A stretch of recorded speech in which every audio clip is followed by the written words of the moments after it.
It'll be one to go this time by. Coming to the green, buddy, coming to the green. Let's go get him. Go, go, go, go, go, go, go! Get your motor running. Head out on the highway. And also, going back to this weekend in Daytona, just curious if you had a special memory at Daytona that stands out. Anything special about that place throughout the years that you just really think of? I have so many memories of Daytona that it's incredible. I'll tell you a couple real quick. First of all, one that's most recent is that this year in 2008, the Furniture Row race team, they had fired me last year. They had realized that they had made a mistake because after several drivers in the car, they continued to miss races. So they called me about 3 weeks before the 50th running of the Daytona 500 and said, hey Kenny, we'd like to make up, we'd like for you to prove your ability, and we got a Hendrick motor and a brand new car.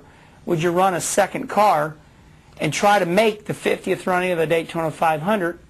But the real reason we want to do this is if you make the race and Joe Nemechek, our main driver, doesn't, then you have to turn your car over to him. They were trying really hard to get one car in the race.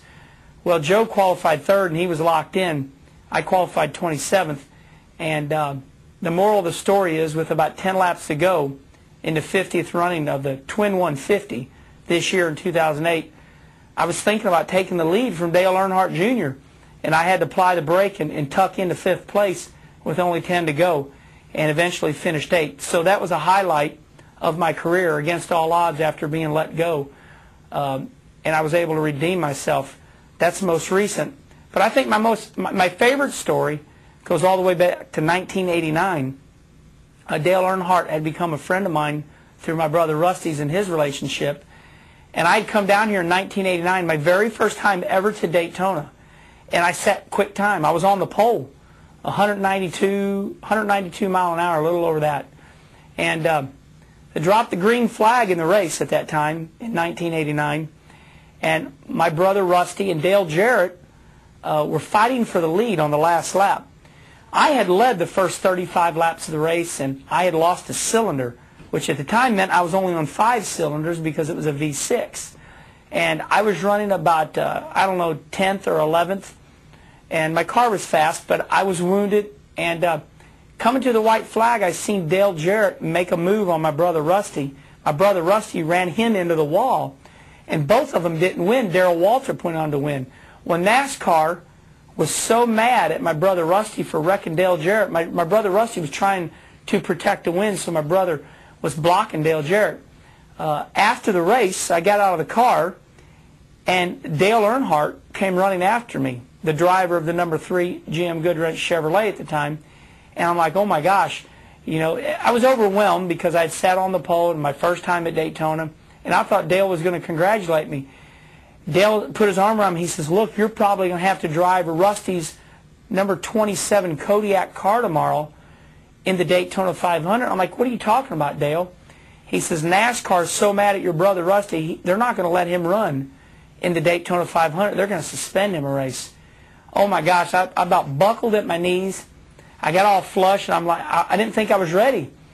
And so about 2 hours later, after agonizing, my brother Rusty came out of the, at that time, Winston Cup hauler and had a big butt chewing from, I think, Les Richter and director of competition, forgot his name at the time, but it was in 1989. And they told Rusty, don't do it ever again. But my very first time to Daytona, Dale Earnhardt after the race told me, hey, get ready. You might have to run the Daytona 500 tomorrow. That was a scary but yet unforgettable moment in my career here at Daytona. That would be quite a story to be first time Daytona. My last question would be for you. Coming up in August, Nationwide Series goes to Montreal. Can you just talk about that track? I mean, what's it? Is it not cool that NASCAR Nationwide Series is going international? And you just talk about Montreal and your thoughts on going north of the border.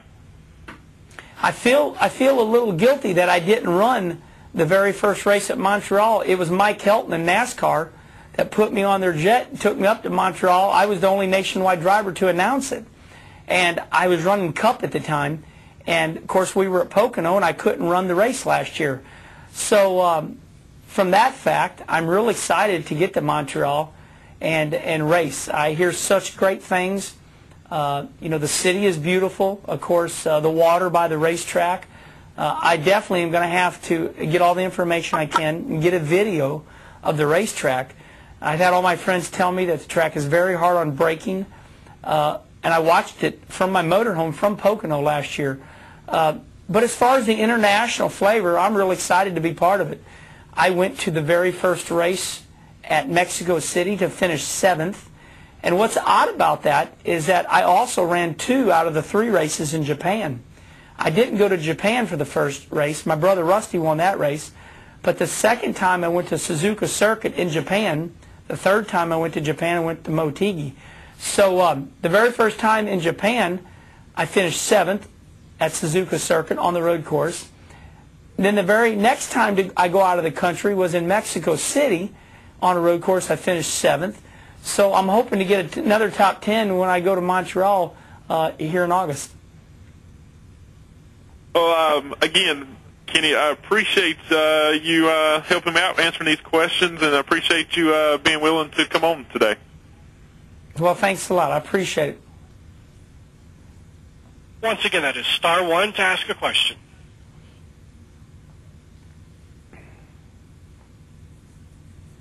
Ashley, there are no more questions at this time. I'll turn it back to you. All right. Thank you so much for joining us today, Kenny. We appreciate your time, and he will be running again this weekend in the number 28 U.S. Border Patrol Chevrolet at Daytona on Friday night.